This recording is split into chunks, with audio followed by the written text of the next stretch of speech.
this little guy right here changes a lot of the calculus in my head that I use for deciding to put sound in newer in-scale locomotives, especially those from Atlas and ScaleTrains. Now we're going to talk about this, and we're going to check out the process for getting sound onto these decoders. Special thanks to these model railroad businesses for their support. Stay tuned at the end of this episode for some special discount codes. This little guy right here, this tiny little thing, is the Digitrax SDXN1137E24 decoder. Now it uses the new E24 connector that came out last year from ESU. It's an open source mount, so anyone can use it. Now this is a sound decoder, so you can upload custom sound projects via Digitrax software.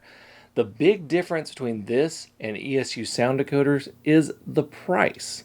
This decoder retails from Digitrax for about $65, and I've been able to find it for as low as $52, which is way cheaper than the $100 an E24 LokSound 5 decoder costs.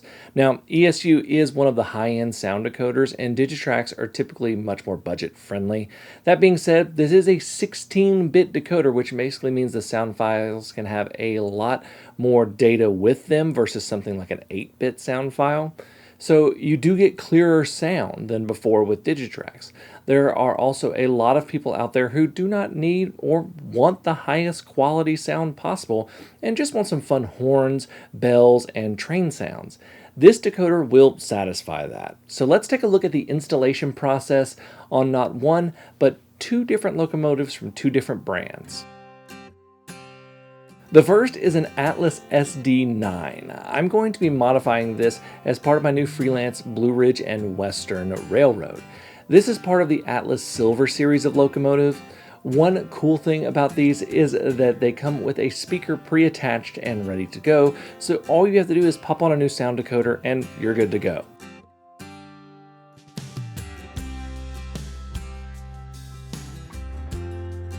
For the ScaleTrains Dash 9, it's a bit more complicated.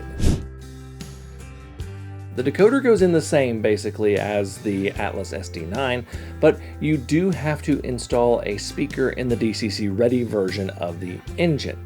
There is a cavity in the fuel tank that will fit an 11 by 15 millimeter sugar cube speaker and wire paths just like other ScaleTrains locomotives. And of course you have the solder pads to attach the speaker wires. It does not matter which side you connect to which in terms of speakers and solder pads.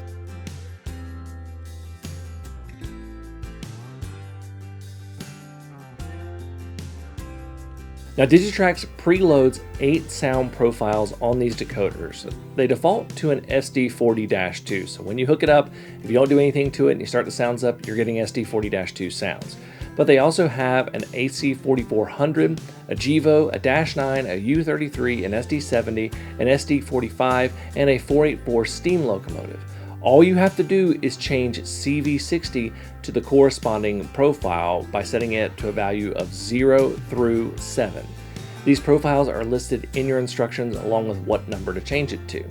If you would like to load a custom sound project on this locomotive, you would have to go through the process of loading sound projects on there. For the SD9 profiles, I went and found a 16-bit SD9 project that someone else had made and went through the sound loader software that Digitrax provides for free to load it. To use the sound loader software, you'll need a Windows computer and a Digitrax PR4 or PR3 sometimes will work just fine. And that can be found typically for under $80, which I know sounds steep, but when you're considering that an ESU Lok programmer you need to load custom profiles is about $150, it's pretty reasonable. Now, if you have a Mac, you can try to load sound projects via JMRI using the PR4, but I have not been able to get this to work. It always throws an error, but loading it through the sound loader in the PR4 has worked just fine. I loaded the project on the SD9 first. It makes a lovely noise when clearing the memory. Then it'll sit silent for a second as it's clearing the memory, and it'll start making a lot of little clicking sounds as the information loads. This can take some time. Now once it is done, you are ready to go. You can just follow the progress bar on the sound loader software. Let's test these sounds out. First, let's try the SD9.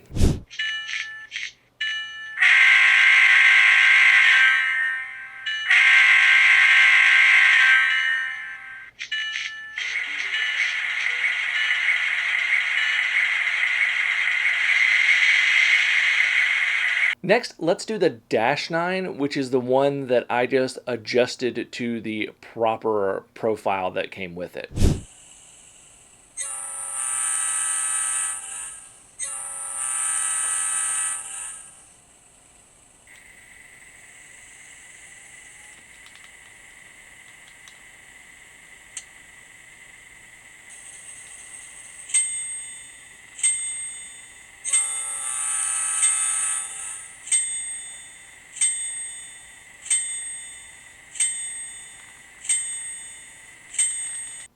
Lastly, let's give them a run through the layout.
Are these going to be pumping out the absolute pinnacle of perfect sound for your model railroading endeavors?